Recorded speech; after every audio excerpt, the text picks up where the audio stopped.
In an age drowned in shadow, when the hearts of men had turned to stone, and the earth groaned under the weight of violence and corruption, there lived a man named Noah. His hands were calloused, his eyes weathered by time, but in his heart burned a light that had not dimmed faith. The call from the heavens. The sun rose over a land riddled with sin.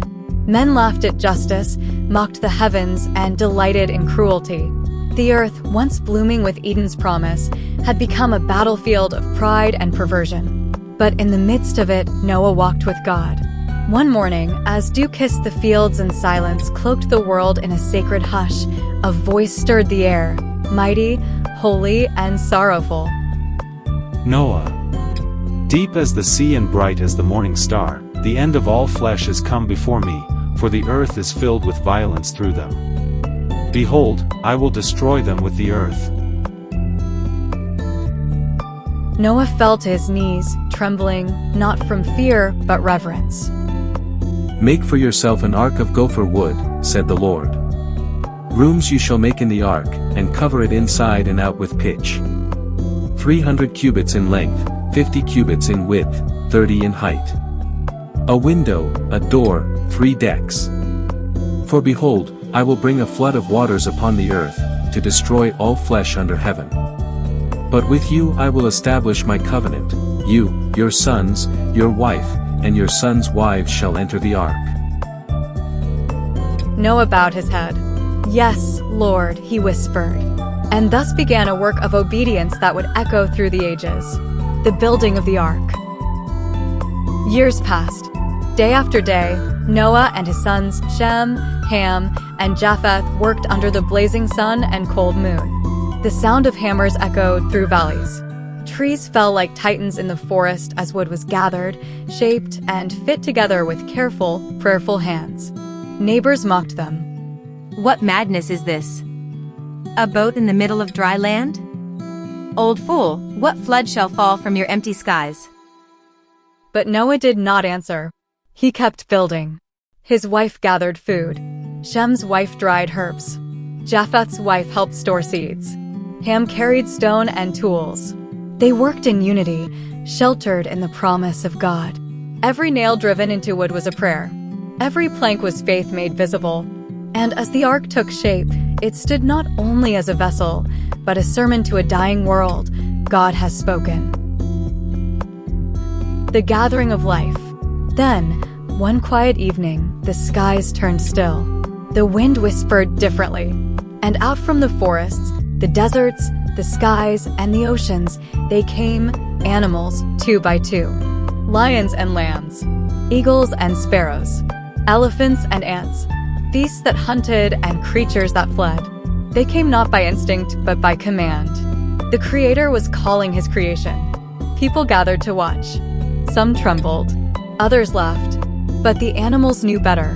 Noah and his family led the creatures into the ark. He gently laid the scrolls of the covenant in the center, near food and water, near the sleeping quarters, near the altar he had prepared. When the last pair entered, the sky darkened. Thunder rolled like distant war drums. Lightning licked the mountains. And the Lord himself closed the door of the ark. Rain. It began as a whisper, then a roar. The heavens split. Water fell like swords from the sky. Fountains burst from the deep. Rivers became seas. Mountains wept. The earth was unmade. The people who mocked now cried out. They ran, clawing at high ground, banging on the ark, screaming for mercy. Inside the ark, Noah prayed. His family wept not for fear, but for the world they had known. 40 days and 40 nights the rains fell. The ark rose, floating upon the fury of judgment. Thunder shook the skies. Lightning illuminated waves as tall as towers. And yet, the ark stood. Not by human skill, but by divine grace.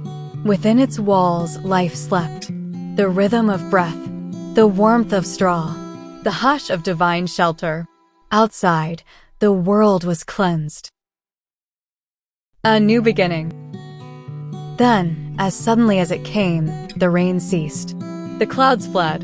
The wind returned. The sun touched the waves like a golden balm. The ark floated over a quiet, endless sea. Noah waited. Days turned into weeks. Then he sent a raven. It flew back and forth, restless. He sent a dove. It returned, empty. 7 days later, he sent it again. It came back with an olive leaf. Hope. At last, the ark rested on the mountains of Ararat. The door was opened, and Noah stepped onto dry land, falling to his knees. He built an altar and offered sacrifices, the smoke rising as a song of thanksgiving. Never again will I curse the ground because of man, even though his heart is evil from youth. While the earth remains, seed time and harvest, cold and heat, summer and winter, day and night shall not cease. This is the sign of the covenant I make between me and you and every living creature. Never again shall the waters become a flood to destroy all flesh. Noah lived long after the flood. His children's children filled the earth. And every time rain kissed the fields, and every time eyes lifted to see a rainbow, the world remembered. One man obeyed, one family believed, and through them, God preserved life.